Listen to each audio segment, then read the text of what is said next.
Hello students, how are you all?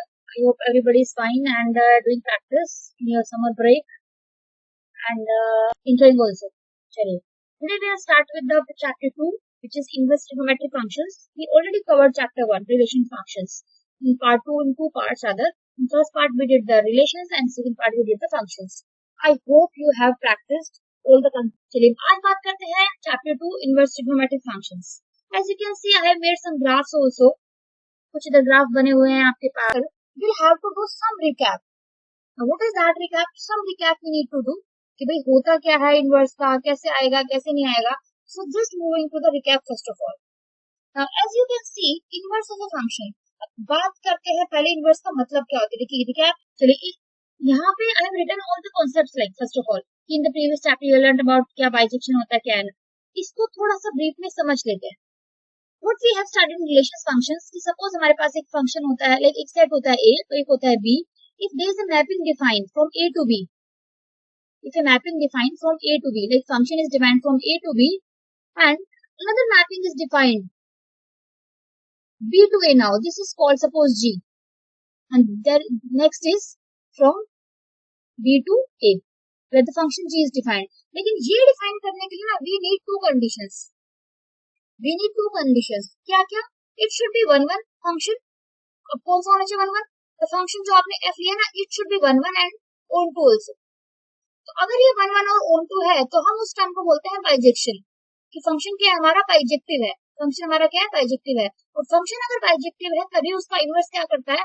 उसका inverse exist करता है. और उस इनवर्स को हम नाम दे देते हैं फंक्शन g.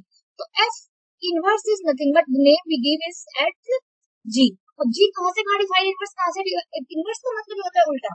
तो अगर हम फंक्शन f में गए हैं a to b, तो b इनवर्स में कहाँ से जाएंगे? इनवर्स में जाएंगे b to a. And this is f is nothing but your f inverse. यही हमारा इनवर्स होता है. तो कोई भी फंक्शन हो, कोई भी टर्म हो, उसका इनवर्स एग्जिस्ट करने के लिए उस फंक्शन को 1 1 और on 2 दोनों ही होना जरूरी है. Means basically we can say the function should be bijective if you want that inverse should exist of that function. And what I have written here also, that f is from A to B, then there exists a bijection. It should be bijective. There exists a bijection fg from B to A defined as gy is equals to x if and only if fx equals to y. This is the condition. And आगे मैंने यही लिखा है that function g is equals to g from B to A is called the inverse of the f. It is called inverse of the f and denoted by f inverse. तो जो मैंने यहाँ पे पहले थोड़ा सा explain किया, this is nothing but this part. उसके बाद क्या आता है? fx equals to y है और आप y को इधर रखिए और f को इसके पास ले जाइए या इधर से ले जाइए. f को y के इधर इसके पास रहने दीजिए, x को leave x as it is और f को इधर लेके जाएंगे तो it will B f inverse. ये बेसिकली दो की कंडीशन होती है. f इनवर्स ऑफ f क्या होना चाहिए? Should have the x be and f inverse of f inverse y के साथ होना चाहिए. It should be y only. So this is the basic condition of inverse of a function first of all. Relation functions में उतना inverse का portion नहीं आता because the portion is divided by the CBSE. ये मैंने सिर्फ एक recap समझाया. इतना समझ लीजिए कि कोई भी फंक्शन है उसका इनवर्स अगर एग्जिस्ट करेगा तो उसके लिए बेसिकली दो कंडीशन सेटिस्फाई होनी चाहिए तभी इनवर्स एग्जिस्ट करेगा, अदरवाइज नहीं करेगा. पहली चीज फंक्शन 1 1 होना चाहिए और दूसरी चीज फंक्शन on 2 भी होना चाहिए. Basically overall we can say function should be bijective, क्योंकि बाइजेक्टिव का मतलब ही होता है कि 1 1 हो और on 2. समझ में आती है बात? So this is the first thing first of all कि इनवर्स अगर किसी फंक्शन का, because basically we are dealing with the inverse trigonometric functions. Trigonometric functions you already started in 11th standard, but we are dealing this time dealing with the inverse stuff. इसीलिए explain what I mean by the inverse. Inverse मतलब उसका उल्टा. बात समझ में आती है? चलिए अब बात कर लेते हैं थोड़ा सा आगे. You have studied about the basically starting से बात करेंगे sin function, जैसे we are dealing with trigonometry. So inverse का मतलब समझ में आ गया. पहले चैप्टर का नाम का मतलब समझो. चैप्टर का नाम था हमारा ITF. ITF मतलब इनवर्स ट्रिग्नोमेट्रिक फंक्शंस. इनवर्स का मतलब हमने समझ लिया कि इनवर्स का मतलब क्या होता है. इनवर्स मतलब उल्टा. और इनवर्स कब एग्जिस्ट करता है? इनवर्स तब करता है जब फंक्शन 1 1 भी और फंक्शन 2 भी हो. ठीक है. अब बात करते हैं ट्रिग्नोमेट्री की. तो सेकंड वर्ड है उसका मतलब है ट्रिग्नोमेट्री. ट्रिग्नोमेट्री का मतलब आपको पता है. ट्रिग्नोमेट्री में कौन कौन सी चीजें होती हैं? We have sine theta, we have cos theta, we have tan theta, then we have cosecant theta, then we have cot theta also, and then we have secant theta. ये हमारे पास 6 ट्रिग्नोमेट्रिक फंक्शंस होते हैं और trigonometric ratios होते हैं जिनके बारे में हमको पढ़ना है. तो ये हो गई हमारी ट्रिग्नोमेट्रिक फंक्शंस. बात समझ में आती है? चलिए अब वन बाय वन बात करें. सबसे पहले मैंने लिखा है यहाँ पे graph of sine x. Sign x का ग्राफ सब भरने को बनाना आता है. जिसको नहीं आता वो भी देख लीजिए। क्या होता है हमारे पास, this is the x axis, then we have just basically आपको डिवाइड करना है, दिस इज 0, ये होता है हमारा 0,0, this is origin, then we have take the difference of pi by 2 only, 0 to pi by 2, and this will be 2 pi, और we can say 2 pi by 2, this will be 3 pi by 2, and this point will be 4 pi by 2, which is nothing but equals to 2 pi, जो मैंने यहाँ पे लिखा हुआ है, clear. और यहाँ पे भी इसको कैंसिल करोगे, यू विल गेट 2 पाई। तो इसी तरह से इधर आ जाते हैं, on the left hand side you will have all the values with negative sign this time, this will minus pi by 2, this is minus pi, and this will be minus 3 pi by 2, and this is minus 4 pi by 2, this is equal to minus 2 pi. I hope it is clear. The maximum value कहाँ तक जाती है, maximum value of pi sign will be 1, it is 1 only. तो minimum कहाँ जाती है, it is minimum जाती है ये minus 1 तक। तो this ग्राफ बना कैसे है, चेक कर लीजिए। देखिए अगर हम साइन 0 की वैल्यू चेक करें, अगर मैं साइन x की वैल्यू 0 डाल दूं, तो साइन x की वैल्यू पे अगर मैंने 0 डाला, साइन 0 का वैल्यू क्या होता है, साइन 0 का वैल्यू होगा 0, तो फंक्शन कहाँ पे आता है, यहाँ पे आता है। किसी को sine pi by 2, sine pi by 2 का वैल्यू होता है 1, तो यहाँ पे वैल्यू देगा, जॉइन देम। अब आइए साइन किस पे, साइन पाई पे, साइन पाई का वैल्यू क्या होता है, साइन पाई का वैल्यू क्या होता है, साइन पाई का वैल्यू भी होता है हमारे पास कितना, 0। आई hope it is clear. Because अगर आपको याद हो, मैंने आपको 11th स्टैंडर्ड में बताया था कि जितने भी इंटीग्रल मल्टीपल्स होते हैं पाई के with sine, they all are what, they all are 0. So whether it is sin 0, sin pi or sin 2 pi, 3 pi, 4 pi, plus minus के साथ, प्लस के भी माइनस के भी सब क्या होते हैं, 0 होते हैं। Other we can say sin of n pi is always equals to 0. I hope it is clear. तो जब इसकी वैल्यूज पुट करते जाएंगे, you will have this kind of graph. आपको दिख रहा है ये वेव फॉर्मेशन जो बन रहा है, you will have this wave formation. अब हमने बोला कि भाई हमें चाहिए इसका इनवर्स। अब एक बात बताओ, इसका इनवर्स अगर मुझे चाहिए, मैंने बोला अभी इनवर्स के लिए फंक्शन शुड बी 1 1। सबसे पहले तो 1 1 चेक कर लेते हैं। 1 1 का मतलब क्या होता है, 1 1 का मतलब अगर आपको याद हो कि 1 1 का मतलब होता है कि अगर आपने कोई भी दो x1 x2 दो पॉइंट उठा लिए, तो फंक्शन अगर उन दोनों के सेम वैल्यू दे रहा है, तो क्या होना चाहिए कि x1 should be equals to x2। ये 1 1 का मतलब होता है। और अगर हम एरो डायग्राम से देखें, एरो डायग्राम का मतलब है कि यहाँ पे सबका एक एक ही कनेक्शन होना चाहिए, सबका एक एक ही कनेक्शन होना चाहिए, जब तभी चीजें क्या होंगी, बेहतर होंगी, तभी फंक्शन 1 1 बनेगा। आई होप इट इज क्लियर। लेकिन अगर आप यहाँ पे देखें, देखो साइन 0 पे वैल्यू क्या दे रहा है, 0 दे रहा है, साइन पाई पे वैल्यू क्या दे रहा है, 0 दे रहा है, साइन 2 पाई पे वैल्यू क्या दे रहा है, 0 दे रहा है। तो this is not possible for the function to be 1 1। और अगर फंक्शन 1 1 ही नहीं हुआ, तो फंक्शन बाइजेक्टिव भी नहीं होगा, और बाइजेक्टिव नहीं हुआ तो इनवर्स एग्जिस्ट नहीं करेगा। लेकिन हमको तो इनवर्स एग्जिस्ट कराना है, हमको उसका इनवर्स पढ़ना है।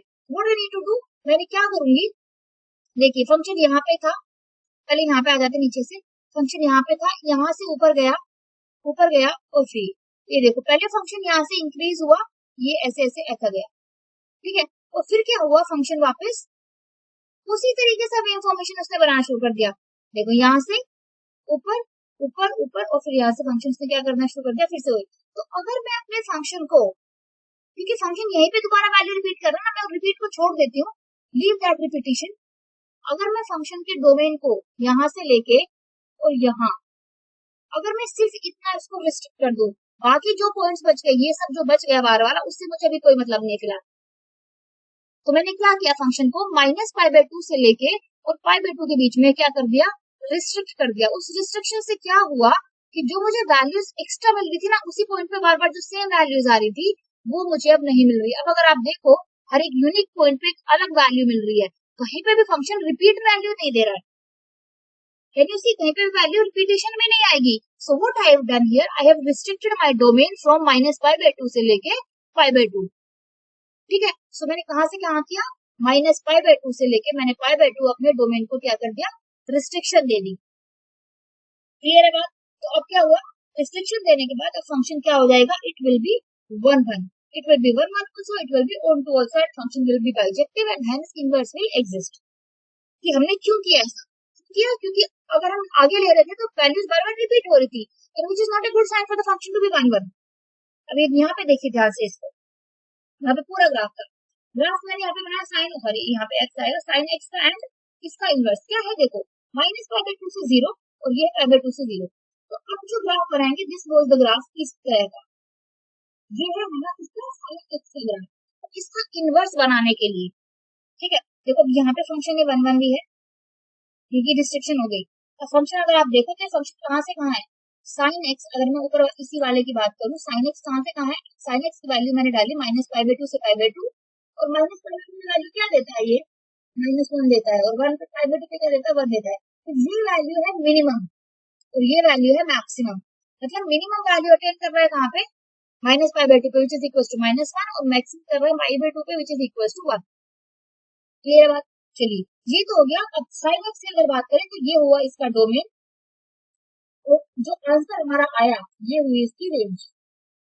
ठीक है, और ये सब चीजें अब ठीक हो गई, 1 भी हो गया, 1 भी हो गया, इसका मतलब ये बाइजेक्टिव भी हो गया, और बाइजेक्टिव अगर ये हो गया इसका मतलब क्या हुआ, इसका मतलब ये हुआ कि इसका इनवर्स एग्जिस्ट करेगा, और इसका इनवर्स एग्जिस्ट करेगा तो भैया क्या होगा इसका इनवर्स, तो इसका इनवर्स ये होगा जिसको हम डिनोट करते हैं साइन इनवर्स। 1 बाय साइन मत लिख देना, साइन इनवर्स, तो इसको हम क्या बोलेंगे, inverse will exist as sine inverse x. तो हमने क्या बोला था, देखो इनवर्स में चीजें उल्टी हो जाती हैं। ठीक है, उल्टी कैसे, जो अभी मैंने स्टार्टिंग में बताया था उल्टी हो जाती हैं। जब फंक्शन में नॉर्मल जा रहे थे तो यहाँ से जा रहे थे ए से लेके बी पे, लेकिन इनवर्स में कहाँ गए, इनवर्स में उल्टा गए थे, तो जो डोमेन होगा वो रेंज बन जाएगा, और जो रेंज होगी वो डोमेन बन जाएगा। बात समझ में आती है, क्योंकि यहाँ पे डोमेन रेंज बन जाएगी और रेंज क्या हो जाएगी, डोमेन। तो इसका मतलब क्या हुआ, ये -1 और 1 आ जाएगा आगे, ये अब treated will be as domain and this will become as -π/2 to π/2, this will be its range.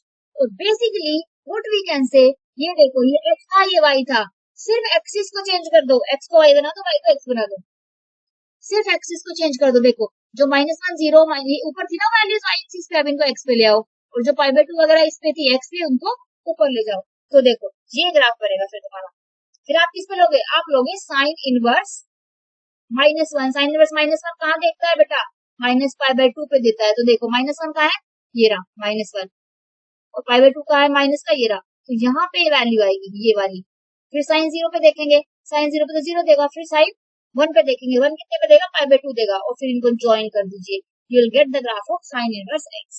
This is the graph of sine inverse x. आपने ऐसे फंक्शन को 1 चेक करना है, 1 चेक करना है by restricting its domain, and उसके बाद आपने उसका ग्राफ बनाना है।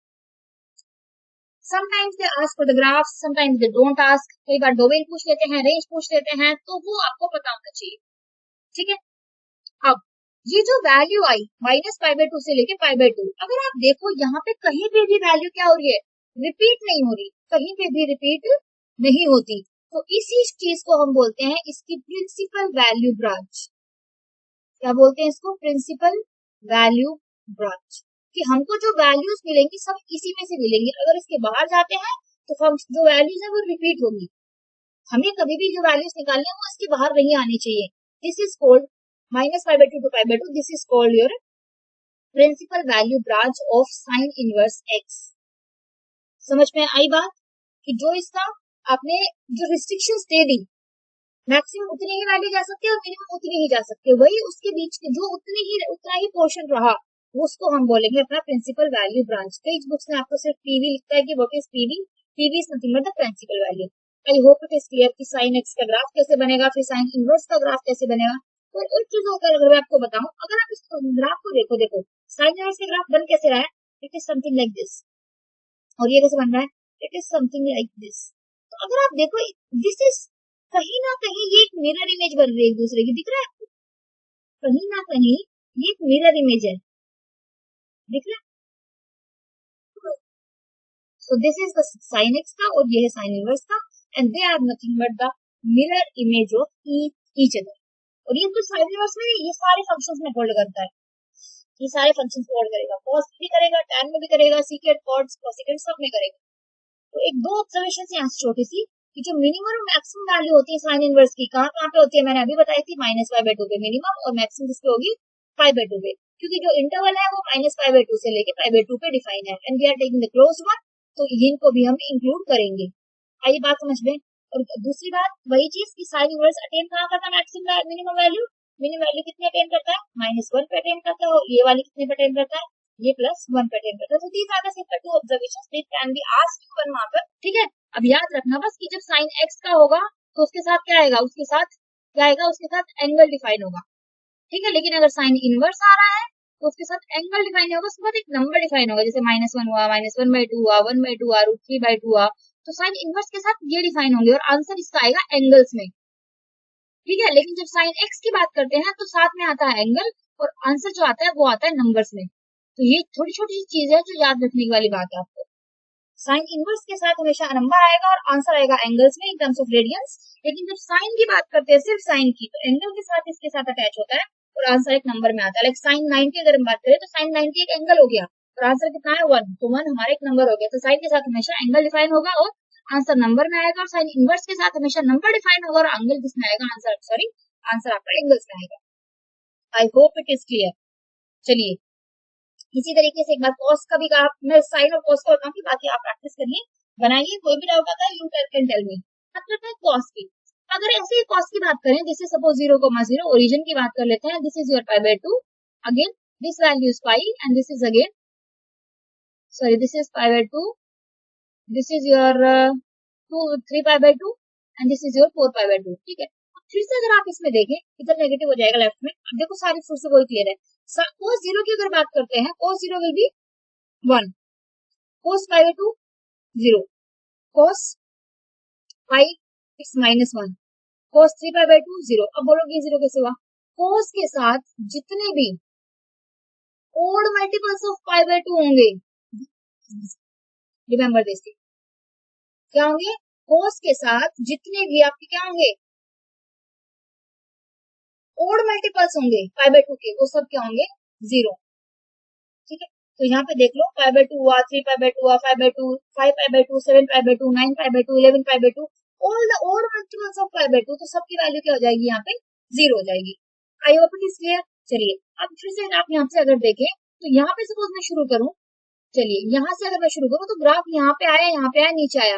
अब यहाँ आने के बाद ये देखिए, यहाँ आने के बाद फंक्शन फिर से क्या है, ऊपर चढ़ना शुरू हो गया। और आप अगर देखोगे तो यहाँ इसके बाहर अगर मैं वैल्यू लूं तो फंक्शन फिर से रिपीटेड वैल्यूज दे रहा है। तो फिर से मुझे अपने डोमेन को क्या करना पड़ेगा, रिस्ट्रिक्ट करना पड़ेगा। कहाँ से लेके? 0 से लेके पाई के बीच में। दिख रहा है आपको? क्योंकि यहाँ से 0 से शुरू मैं कर भी लूं तो 0 से लेके पाई तक आके पाई के बाद रिपीट होना शुरू हो रहा है। तो फिर से मुझे रिस्ट्रिक्ट कहाँ से करना पड़ेगा, 0 से लेके पाई के बीच में। ठीक है। तो क्यों? क्योंकि अगर आप यहाँ से देखें, जो हमारा कोस का ग्राफ था, कोस क्या होता है हमारा? कोस था हमारा नॉर्मल आर, आर से लेके कोई भी वैल्यू आप डालो, आंसर क्या आएगा? -1 से लेके 1 आएगा। ठीक है। लेकिन हमें फंक्शन चाहिए, हमें उसका इनवर्स एग्जिस्ट कराना है, तो हमें फंक्शन को 1 1 कराना पड़ेगा, 1 1 कराना पड़ेगा और ओम 2 बनाना पड़ेगा। लेकिन 1 1 ओम 2 इससे तो नहीं बनेगा, इस डोमेन से। तो इस डोमेन को what we need to do, we just put in restriction here. Answer तो वही रहेगा, -1 पे 0 देता है, पाई पे क्या देता है? मैक्सिमम देता है। ठीक है। ये तो सही हो गया हमारा, ये हमारा हो गया रिस्ट्रिक्शन। अब ये रिस्ट्रिक्शन अगर हमारा हो गया तो क्या करेगा, अब इसका इनवर्स एग्जिस्ट, तो क्या होगा बेटा, इसका इनवर्स एग्जिस्ट करेगा which is equal to cos inverse x, और फिर से हम क्या कर लेंगे, ये आ जाएगा आगे, हमारा उल्टा हो जाएगा डोमेन और रेंज, और ये चला जाएगा पीछे। ठीक है। तो ये हमारा डोमेन हो गया इसका, और ये हो गया हमारा इसका रेंज। अब इसका ग्राफ भी देखिए, टेंशन मत लीजिए, इसका हमारा हो गया रेंज, ये होगी। और रेंज को हम इसको क्या बोलेंगे, तो इसको हम क्या बोलेंगे, हम इसको बोलेंगे इसकी principal value branch. Principal value branch, principal value branch का मतलब है कि जो आपका आंसर आएगा that will always lie between 0 to pi. अगर वो 0 to पाई में नहीं है, मींस आपको उसको उसकी प्रिंसिपल वैल्यू ब्रांच के अंदर लेके आना है। और जो प्रिंसिपल वैल्यू ब्रांच की जितने भी एंगल्स हैं, जितने भी नंबर्स हैं, सॉरी जितने भी एंगल्स हैं, उनपे जो वैल्यूज देगा वो उसको हम बोलते हैं उसकी प्रिंसिपल वैल्यू। ठीक है। तो क्वेश्चन यही आता है, what is the principal value of the given trigonometric function, given trigonometric function. तो ये बेसिकली बात है। अब ये इन सब की आपको याद करनी पड़ेगा। I give you table of that, so don't worry about it. अब बात करते हैं ग्राफ ऑफ cos x और इसका इनवर्स, थोड़ा देख लेते हैं इसको भी। अभी हमने जब ग्राफ देखा तो ग्राफ कुछ इस तरीके से था, यहाँ से शुरू हो गए, हमने यहाँ पे डोमेन को रिस्ट्रिक्ट किया था, कहाँ से लेके 0 से लेके पाई पे। फिर से उसका ग्राफ इनवर्स के लिए क्या करेंगे, इनवर्स के लिए what we need to do here, just what you need to do कि आपने एक्सिस को चेंज कर देना है, एक्स को वाई बना देना है, वाई को एक्स बना देना, कुछ सिंपली क्या हो जाएगा, डोमेन और रेंज उसकी क्या हो जाएंगे, चेंज हो जाएंगे। तो अगर आप देखो ये दोनों ग्राफ भी देखो, ये वाला ग्राफ कैसा बन रहा है, ये वाला ग्राफ कुछ इस तरीके से बन रहा है, और ये वाला कुछ बन रहा है कैसे, इसका शेप में अगर देखो तो it is something like this. तो फिर से अगर आप देखो this is something like this, तो फिर से अगर आप देखो ये कुछ नहीं है, फिर से इसका क्या है, मिरर इमेज है। जैसे कि मैंने आपको अभी बोला था कि साइन ही नहीं, कोई भी ट्रिग्नोमेट्रिक फंक्शन उठा लो, उसका नॉर्मल ट्रिग्नोमेट्रिक और इनवर्स जो ग्राफ देता है, they are nothing but the mirror image of each other, they are nothing but the mirror image of each other. बात समझ में आ रही है? ये चीज है, तो ज्यादा घबराने की परेशानी वाली बात नहीं है। देखो इसकी बात करते हैं, ये हमने पढ़ा था 11th स्टैंडर्ड में, अगर नहीं दिया है तो यहाँ पे पढ़ लो। साइन को हम सिर्फ साइन लिखेंगे, मैंने पूरा लिखा हुआ है, इसको हम लिखेंगे सिर्फ, सॉरी पूरा लिखेंगे, इसको लिखेंगे सिर्फ कॉस, कॉस एक्स हमारा हो जाएगा, this will be your tan, this will be your cosec, तो आप लिखते हैं हमेशा cosec, and this will be your sec, and this will be your cot. ठीक है, तो देखो यहाँ पे सी साइन का डोमेन क्या होता है, आर होता है, तो रेंज क्या होगी -1 से लेके 1। साइन और कॉस का डोमेन और रेंज दोनों सेम होते हैं। tan का क्या होता है, it is all real numbers, लेकिन कहीं पे अगर आप देखो साइन बाई कॉस लिखते हैं tan को, और कॉस का वैल्यू कहीं पे ना 0 होता है, और वो जहां पे भी 0 होगा वो फंक्शन को नॉट डिफाइंड कर देगा, तो उन सारी वैल्यूज को हम माइनस कर देते हैं। और मैंने अभी आपको बताया था कि cos 0 कब होता है, when you have odd multiples of pi by 2। तो देखो अगर आपने क्या किया कि आपने आर में से odd multiples of pi by 2 को माइनस किया है, और आंसर तो कुछ भी आ सकता है, तो that is answer is the real numbers. Cosecant की बात करें तो कोसिकेंट का मतलब होता है 1 बाई साइन, तो साइन जहां जहां 0 होगा उसको निकाल दो, अदरवाइज फंक्शन क्या बन जाएगा, 1 by 0 which is equal to not defined. और साइन 0 कब कब होता है, अभी वो भी बताऊंगा कि जब जब ओड मल्टीपल जब मल्टीपल्स ऑफ पाई होते हैं, integral values of multiples of pi, तो वो क्या होंगे, 0 होंगे, लाइक 1 पाई 2 पाई 3 पाई -4 पाई 6 पाई -7 पाई 8 पाई, वो सबको निकाल दो, क्या आ जाएगा आंसर 0। उसने देखो n को क्या लिया, उसने नेचुरल नहीं लिया, इंटीजर्स लिया, मतलब you can have plus minus both values. अब बात करते हैं सीकेंड, सीकेंड की। सीकेंड में भी क्या है, देखो वही है, क्योंकि सीकेंड का मतलब 1 बाई cos होता है। आंसर हमारा क्या आ जाएगा, ये आ जाएगा, और फोर्थ के लिए ये फिर से ये सब। बात समझ में आ रही है? ये सारी टेबल आपको ना पता होनी चाहिए, this you should be remember. और ऐसा नहीं कि आपको रटना है, आप समझिए कि वैल्यू कहाँ पे क्या आ सकती है, क्या इनपुट दे सकते हो। मैं हमेशा बोलती हूँ इनपुट क्या, domain is nothing but your input, और रेंज हमारा होता है जो आउटपुट, जो हमारा आंसर निकलता है, हम क्या वैल्यूज उस फंक्शन में डाल सकते हैं। बस कंडीशन ये ध्यान रखनी है कि आपको फंक्शन नॉट डिफाइंड नहीं होना चाहिए। बात समझ में आ रही है कि फंक्शन नॉट डिफाइंड नहीं हो जाए, साइन और कॉस तो कोई नॉट डिफाइंड होता नहीं है। नॉट डिफाइंड का हो सकता है tan में, हो सकता है सीकेंड में, हो सकता है कोसिकेंड में, हो सकता है कॉट में, हो सकता है। बाकी साइन और कॉस में कभी नॉट डिफाइंड नहीं होता, इसीलिए डोमेन में से कुछ निकलता ही नहीं है। पूरा आर लो, रेंज में पूरा रेंज में आंसर आ सकता है, रेंज में नॉट डिफाइंड आ सकता है, -∞ +∞ कुछ भी आ सकता है। इसी तरीके से आप क्या कर देंगे, आप देखिए जो थे इनको सिर्फ पलट दो, डोमेन को रेंज बना दो, रेंज को डोमेन बना दो, क्या बन जाएंगे तुम्हारे, इनवर्स वाले आ जाएंगे। बात समझ में आ रही है? So this is the thing. अब कहीं देखो ये उल्टा हो गया, माइनस, ये हमारे इनको हमें बेसिकली हमको इनको ध्यान रखना है, ये है बहुत इंपॉर्टेंट चीज, इनको याद रखना है कि साइन की क्या होती है, -π/2 तो π/2, कोस क्लोज इंटरवल 0 to पाई। अब याद रखो ये दोनों क्लोज पे होते हैं, और बाकी tan की अगर देखें तो साइन की जैसी ही होती है but with the open interval, क्योंकि अगर π/2 लिया तो tan π/2 नॉट डिफाइंड दे देगा, ठीक है, और नॉट डिफाइंड तो होगा नहीं, इसीलिए हम ओपन लेते हैं।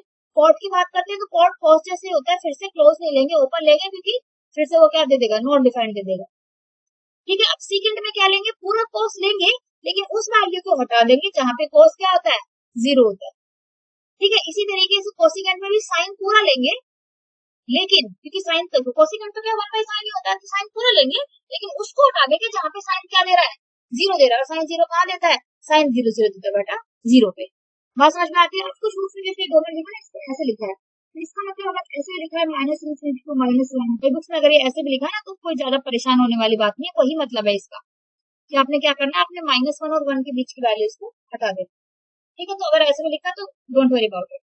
सो दिस इज द बहुत बहुत इंपॉर्टेंट चीज है, ये टेबल आपने याद रखनी है, और इस टेबल में बेसिकली आपको किस फंक्शन की क्या प्रिंसिपल वैल्यू ब्रांच है वो पता होना चाहिए। अगर वो आपको पता है then you can score like beautiful marks in this chapter.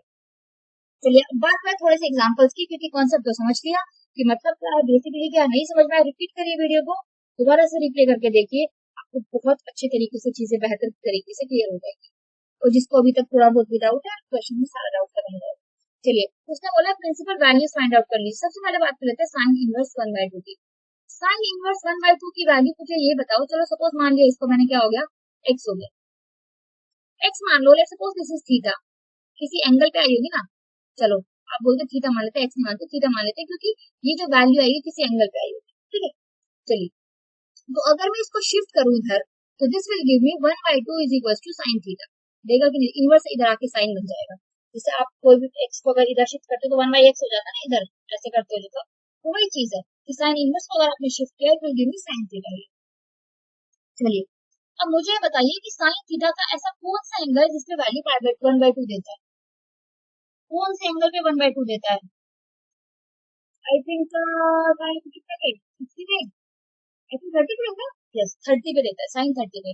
सो अगर आप देखो, if you compare these, angle का वैल्यू कितना आएगा? एंगल का वैल्यू आएगा 30 डिग्री, और 30 डिग्री से try to write down the radians, it will be 5/6। बात समझ में आ रही है? क्या करना है आपने? Take that is equal to some theta, shift करिए, एंगल को बराबर रखिए, और फिर ये देखिए कि वो एंगल, वो ट्रिग्नोमेट्रिक रेशियो, उसकी वैल्यू कौन से एंगल में देता है। Try to find out the radians. So theta is nothing but 5/6। अब आंसर निकालने से काम नहीं चलेगा, आंसर को आपको चेक करना है, क्या वो उसकी प्रिंसिपल वैल्यू ब्रांच में लाई करता है? बिल्कुल करता है। अगर प्रिंसिपल वैल्यू ब्रांच में लाई करता है, that will be your answer, that will be the principal value of the given question. Otherwise आपको उसको उसकी प्रिंसिपल वैल्यू ब्रांच में लाई करवाना पड़ेगा। अब कैसे करवाएंगे वो हम बाकी क्वेश्चंस में देखेंगे जब हमें जरूरत पड़ेगी। जब तक जरूरत नहीं है तब तक तो अब इसी की बात करेंगे इसी तरीके से। देखिए क्या करना है इसमें आपको, this is sine inverse -1/√2 which is equal to, let's suppose this is equal to theta. So अब आ जाती है बात फिर से कि साइन थीटा की वैल्यू कितनी हो जाएगी? साइन थीटा की वैल्यू हो जाएगी 1/√2 विद नेगेटिव साइन। ठीक है, अब मुझे बताओ कि भाई साइन 1/2 कब वैल्यू देता है? -5/4 पे देता है कि नहीं देता? साइन -5/4 पे देता है कि नहीं देता? बिल्कुल देता है। तो थीटा की वैल्यू कितनी होगी? -5/4 होगी। डोंट फॉरगेट माइनस साइन दिया तो उसने। चलिए, अब ये हो गया -5/2। अब चेक करिए, क्या -5/4 क्या -5/4 इसमें लाई करता है जी? बिल्कुल करता है। So again this is nothing but the principal value of your question. ठीक है बात? So this is how you need to solve your questions. ये सेपरेटली वैल्यूज है, कई बार वो कंबाइन करके प्लस माइनस दे देगा, तब भी सेम प्रोसीजर आपको करना पड़ेगा। They can come in 1 marker और एमसीक्यू। लाइक एमसीक्यू में आ सकता है, 2 मार्कर्स में हार्डली अगर आएगा तो प्लस माइनस करके 2-3 वैल्यूज आती है। चलिए अब आ जाते हैं इस क्वेश्चन पे, find domain of the function. अब इस तरह के क्वेश्चंस भी कई बार आ जाते हैं। मैंने ये नहीं कहा था कि बिल्कुल नहीं आएगा, पर हाँ कई बार इस तरह के 2 मार्क्स में क्वेश्चंस आ जाते हैं। ठीक है, अब अगर आपको याद हो, मैंने अभी बताया था कि डोमेन ऑफ साइन इनवर्स क्या होता है। Domain of sine inverse x क्या होता है? -1 से लेके 1 के बीच में। आप देख लो, चेक कर लो। देखो साइन इनवर्स का डोमेन क्या था? -1 से लेके 1। ठीक है, मैंने कहा था कि देखो, मैंने कहा था कि इट इज इंपॉर्टेंट, बट ये नहीं कहा था कि डोमेन को पढ़ना ही मत। ठीक है, इसका मतलब ये हुआ कि साइन इनवर्स, इसकी जो वैल्यू आएगी वो कहां से कहां आती है? यहाँ से। मतलब जो एंगल होता है वो यहाँ से यहाँ तक आता है। बट हमारे पास साइन इनवर्स नहीं है, हमारे पास पूरा क्या है? हमारे पास है साइन इनवर्स 2x। ये है हमारे पास। ठीक है, इसका मतलब ये हुआ कि जो एंगल है ये 2x - 3, ये भी कहां से कहां होगा? -1 से लेके 1 तक होगा। ठीक है, हमें बेसिकली अब यहाँ पे x की वैल्यू निकालनी है कि x की वैल्यू कहां से कहां लाई करेगी, क्योंकि ये तो पूरा फंक्शन बना दिया उसने 2x - 3। तो ये x को हम रिप्लेस किससे कर रहे हैं? 2x - 3 से। तो जो भी फंक्शन आपने दिया, जो भी एंगल आपने दिया है, जो भी नंबर आपने दिया है, दैट इसका रेंज कहां, इसका डोमेन कहां से कहां होगा? -1 से लेके 1 तक। अब इसको जरा सिंप्लीफाई करने, क्योंकि हमें यहाँ पे सिर्फ x चाहिए, बाकी हमें और कुछ भी हमारी इसमें नहीं चाहिए। तो क्या करो, अब जैसे ये -3 है, इधर भी ले जाओ और इधर भी ले जाओ, तो कैसे बनेगा? -1 इधर ले जाओगे तो +3 2x, और इधर से ले जाओगे तो 1 + 3। और यहाँ पर इसको सिंप्लीफाई करिए, 2 less than equals to 2x और लेस देन इक्वल्स टू 4। बात समझ में आती है? अब स्टिल हमें क्या 2x - 1 नहीं चाहिए, हमें तो साइन इनवर्स चाहिए। सॉरी, साइन इनवर्स सिर्फ x चाहिए ना, हमें सिर्फ x का वैल्यू चाहिए। तो क्या कर दो? डिवाइड बाय 2 थ्रू आउट कर दो, फिर से कर दिया। तो what we are left with, this is 1 less than equals to x less than equals to 2। तो x का डोमेन कहां से कहां आया? x की वैल्यू कहां से कहां लाई करेगी? x की वैल्यू लाई करेगी 1 से लेके 2 के बीच में with closed interval, and that mean nothing but the domain of the given function. Domain का मतलब ये होता है ना कि x की वैल्यू आप कहां से कहां तक ले सकते हो। बात समझ में आ रही है? डोमेन का मतलब ये होता है कि आप x की वैल्यू कहां से कहां ले सकते हो। तो x की वैल्यू आप ले सकते हो -1 से +2 के बीच में। So this will be the domain of the this question. बात समझ में आ रही है? ये चाहे साइन इनवर्स का है, चाहे आपको कॉस का निकालना है, चाहे आपको कॉट का निकालना है, आपको सेम तरीके से करना है। जो भी एंगल आपको गिवन है उसका डोमेन उठाइए and try to simplify that. That will be answer of your domain. Now we need to find domain of this fx, sin inverse x and cos inverse. तो अगर आप देखें यहाँ पे एक है इनवर्स और एक है नॉर्मल फंक्शन। ठीक है, अब नॉर्मल फंक्शन कॉस का क्या होता है, डोमेन इसका होता है आर और इसका क्या होता है, इसका होता है -1 से लेके 1। तो इन दोनों का प्लस करके क्या आएगा, मतलब इसका इंटरसेक्शन आपने निकालना है और इस पर इसका इंटरसेक्शन क्या आएगा। अरे भैया अगर इतना भी नहीं आता तो क्या ही आता है। आई hope it is clear. This can come in MCQ, ये 2 मार्क्स में तो आने वाला क्वेश्चन नहीं है, तो सिंपल स्ट्रेट फॉरवर्ड क्वेश्चन है। बट ये ध्यान रखना बेटा, कई बार बच्चे क्या गलती करते हैं कि इसको साइन इनवर्स तो पढ़ लिया, इसको भी कॉस इनवर्स पढ़ लेते हैं और फिर वो लिखेंगे साइन इनवर्स साइन -1 -1 दोनों तरफ लिख के they will take the intersection, तो भाई वही आ रहा है। या फिर कई बार लिखने में गड़बड़ कर देते हैं, यूनियन लगा देते हैं। तो ये छोटी छोटी चीजें जिसका आपको ध्यान रखना है। अब आ जाते हैं principal values branch of cos inverse. Cos inverse का थोड़ा सा देख लेते हैं। कॉस इनवर्स की अगर बात करें, कॉस इनवर्स √3/2, √3/2 का वैल्यू, फिर suppose this is equal to theta, so cos theta का वैल्यू आया √3/2। और कहाँ पे देता है कॉस थीटा √3/2 का वैल्यू, बता दो फटाफट से। कॉस पाई कितने पे, 6 पे देता है। इसका मतलब थीटा का वैल्यू आ गया पाई/6। अब चेक करना, देखो यहाँ पे अगर आप लेके आंसर तोड़ देते हो, I think it is quite not like that much of correct. You should tell कि this is lying in the principal value branch has the value of pi/6 will be the principal value of your question. अब बात कर लेते हैं number 2 की, cos inverse of -1/2. Again take the same thing, take this is equals to theta, so you will have cos theta is equals to -1/2. अब ये बताइए cos 1/, अब माइनस साइन को भूल जाइए, पहले माइनस पर से रखिए। 1/2 कब देता है पहले बताइए।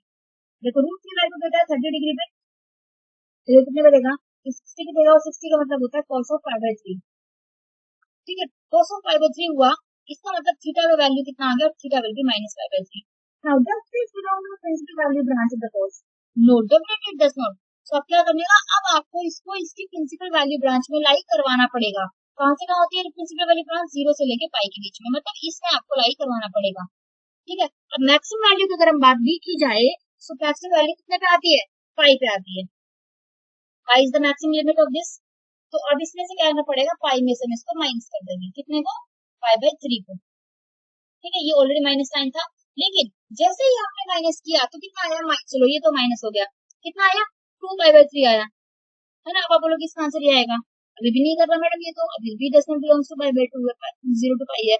नहीं है बेटा, अभी ये नहीं है, क्यों, क्योंकि देखो माइनस साइन भी ऑलरेडी है, this will automatically exist. Minus sign तो ऑलरेडी हमारे पास था, लेकिन जब हम जैसे ही हमने इसको पाई में से माइनस किया, तो ये बताओ कि cos को अगर माइनस किया, it will lie in the second quadrant, और सेकंड क्वाड्रेंट में cos क्या होता है बेटा, नेगेटिव होता है, तो यहाँ पे भी क्या लग जाएगा, माइनस का साइन लग जाएगा, और माइनस माइनस क्या बना देंगे, दोनों प्लस बना देंगे। And now this will definitely belong to the closed interval 0 to pi, which is the principal value branch for cos inverse. तो इसका आंसर क्या आएगा, इसका आंसर आएगा 2 पाई/3।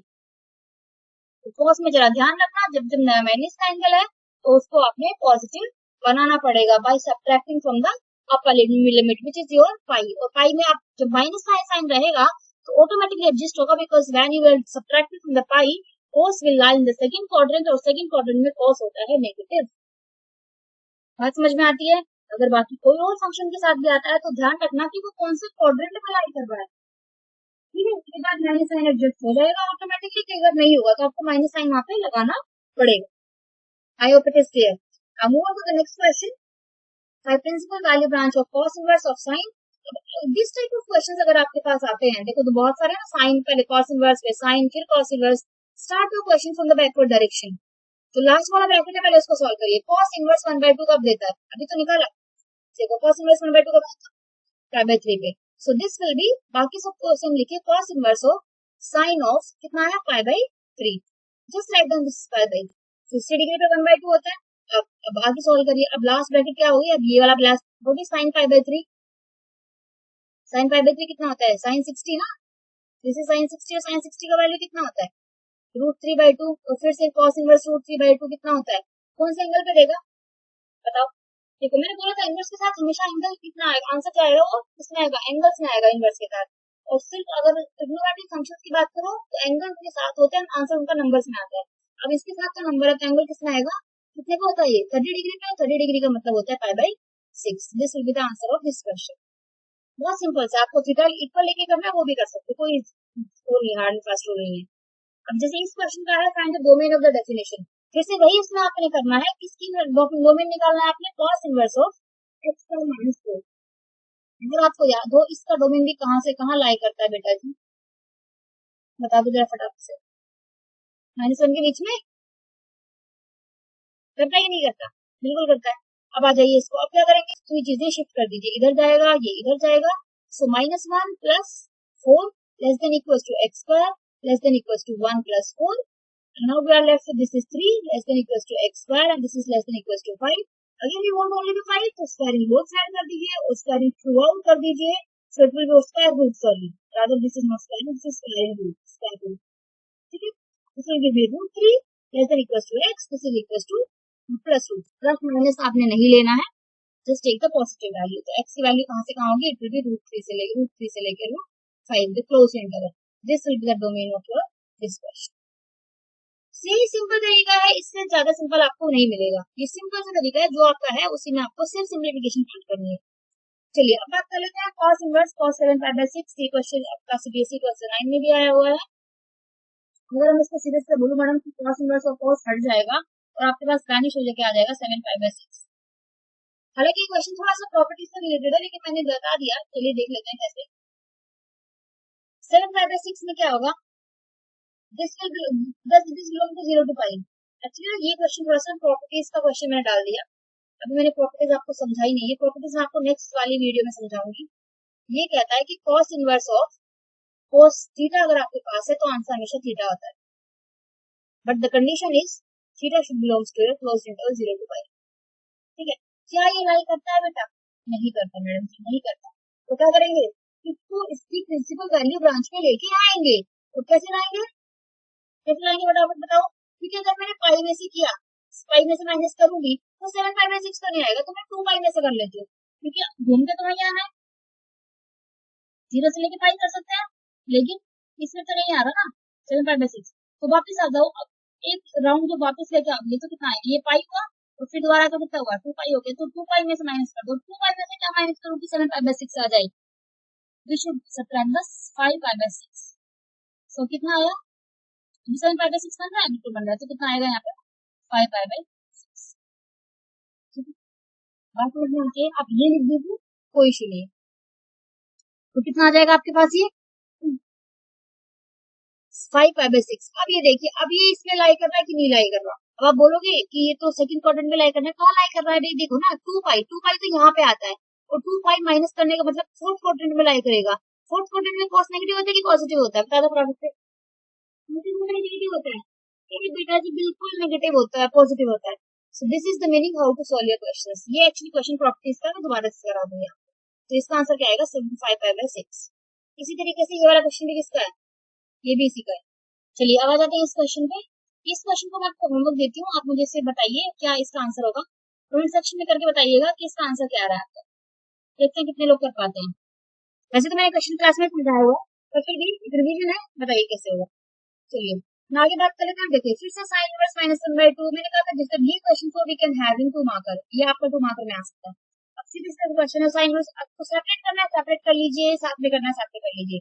साइन इनवर्स -1/2 कहाँ पे वैल्यू देता है, ये देता है -5/6 पे, सभी डिग्री पे देगा प्लस 2 टाइम्स cos इनवर्स। अभी देखो cos इनवर्स -3/2 कितने पे देगा, ये 60 पे देता है, 60 पे देता है, लेकिन माइनस का 5/6 देगा। क्या माइनस का 5/6 इसका क्लोज इंटरवल 0 to 5 में बिलोंग करेगा। अब ऐसा नहीं है कि आपके पास 2 क्वेश्चन अटैच होके आ गए तो आप उसका प्रिंसिपल वैल्यू ब्रांच नहीं देखेंगे, वो तो आपको देखने ही देखना, वो तो आपको देखने देखना। अभी नहीं ट्राई करना तो क्या करेंगे, इसे 5 में से फिर से इसे माइनस कर देंगे। 5 - 5/6 कितना आया, you will have the 5/6 minus minus will become plus, तो आंसर कितना आएगा इसका +5/6। now you will write here, ये अब लिखा जाएगा यहाँ पे। अब इसको सिंप्लीफाई करिए, तो this will give me -5/6 plus 5/6 3, this will give me what 3 हुआ, -5 प्लस कितना हुआ ये 2, this is 9 pi divided by 6 and the answer will be 2/3। This will be the answer. अगर आपने यहाँ पे सीधा सीधा क्या लिख दिया 2 into -5/6 लिख लिया, बेटा आपका आंसर गलत ही आएगा। तो मेरे को मत बोलना कि आंसर गलत आ रहा है। तो ऐसा नहीं है कि आपके पास अटैच होके आ रही है तो आप उसको प्रिंसिपल वैल्यू ब्रांच को चेक नहीं करेंगे, that you need to check everywhere. वो तो आपने करना ही करना, चाहे 2 वैल्यूज आ रही है, 3 आ रही है, 4 आ रही है, 5 आ रही है। अब one more question we can see, I think these are the from question 5 backward direction. tan pi by tan plus 1 by 2 कहाँ देता है? It will give you at pi by 4. तो सीधा लिखने शुरू करिए, ये आ गया ऐसे इसका वैल्यू, बाकी को आप ऐसे डाल दीजिए, कोई इशू नहीं है. This is sine inverse of this. ठीक है. अब आइए cos pi by 4 पे, cos pi by 4 कितने पे देता है? 45 डिग्री मीन्स 1 by रूट 2. चलो ये 1 by रूट 2 हो गया. साइन इनवर्स रख दीजिए फिर से, cot of sorry sine inverse 1 by 2 आ जाएगा, pi by 4 पे देता है विच इज 45. तो cos 45 by 4 कितना हुआ? 45. तो वैल्यू कितना आया? 1. This is the answer for this question. I hope it is clear. इसी तरीके से आपने इन वैल्यूज को भी सॉल्व कर. ये वाला secant कितना आया? secant 2 is equal to आप थीटा ज्यूम कर लीजिए सेम तरीके से, और secant थीटा की वैल्यू कितना देगा? secant theta will be 2. और अब आप चेक करिए कि secant थीटा 2 पे कब देता है? कब देता है भाई? secant 5 by 6 पे देता है, 30 डिग्री पे देता है. cos का याद करिए ना, cos भी तो 31 by 2 देता है ना 30 पे. तो आपको रेसिप्रोकेट करना है, सिर्फ 1 by 2 का रेसिप्रोकेट 2 आएगा. तो theta of that will B 5 by 6. और आप चेक कर लिए क्या ये इसकी प्रिंसिपल वैल्यू ब्रांच में लाई करता है? बिल्कुल करता है, एक्सेप्ट 5 by 2. मैंने कहा था इसका ये होता है, याद से लिखना, जिसका जो है वही लिखना है.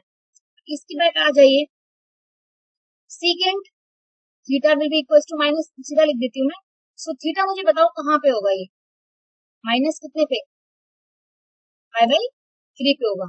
तो थीटा का वैल्यू है माइनस 5 by 3. अब चेक करिए क्या ये बिलोंग करता है 0 टू क्लोज इंटरवल पाई में? करता है कि नहीं करता? बेटा जी बिल्कुल नहीं करता. तो आप क्या करेंगे? इसको लाइक करवाएंगे. और लाइक कैसे करवाएंगे? पाई माइनस करके. और पाई माइनस किया तो कितना आएगा? 2 पाई बाई 3 आएगा. और ये आएगा नेगेटिव क्योंकि सॉकेट सेकंड क्वाड्रेंट में लाई कर रहा है, लेकिन माइनस भी तो पहले से ही था ना. तो minus minus will become what? Plus हो जाएगा. तो आंसर आपका आ जाएगा 2 pi by 3. Now 2 pi by 3 will lie between close interval 0 to close interval 0 to pi and except your pi by 2. I hope it is clear. देखिए मैं जो बोल रही हूँ, मैं जो लिख रही हूँ, जस्ट फोकस ऑन दैट. ठीक है. कई बार राइटिंग अच्छी नहीं आती, कोई बात नहीं, उसमें ज्यादा इश्यू करने के साथ चीजों को समझिए. बेसिकली आप समझेंगे तो आप बेहतर कर पाएंगे. चलिए ये दोनों क्वेश्चंस मैं आपको होमवर्क देती हूँ. आप इनके होमवर्क मुझे आंसर बताइए कि इनके आंसर क्या होंगे. Again these are the questions of properties. और प्रॉपर्टीज में कोई इतनी टफ प्रॉपर्टीज नहीं है, सीधी सीधी सी प्रॉपर्टीज है. The next video will start with the properties only. अभी सिर्फ प्रिंसिपल वैल्यू ब्रांच निकालना सीखिए. And if you like the video please share with your friends also and subscribe the channel for the more videos. अभी तो हमारी शुरुआत हुई है. Relation functions we have already done. We started with ITF. First video आ गई है, second भी जल्दी आ जाएगी. थर्ड को धीरे धीरे धीरे धीरे करके कॉन्सेप्ट भी क्लियर करेंगे और क्वेश्चंस भी डिस्कस करेंगे. आई होप इट इज क्लियर कि हमने किया क्या है, कैसे करना है, क्या करना है, क्या नहीं करना है. आप इसको करते जाइए. And till then bye and keep practising.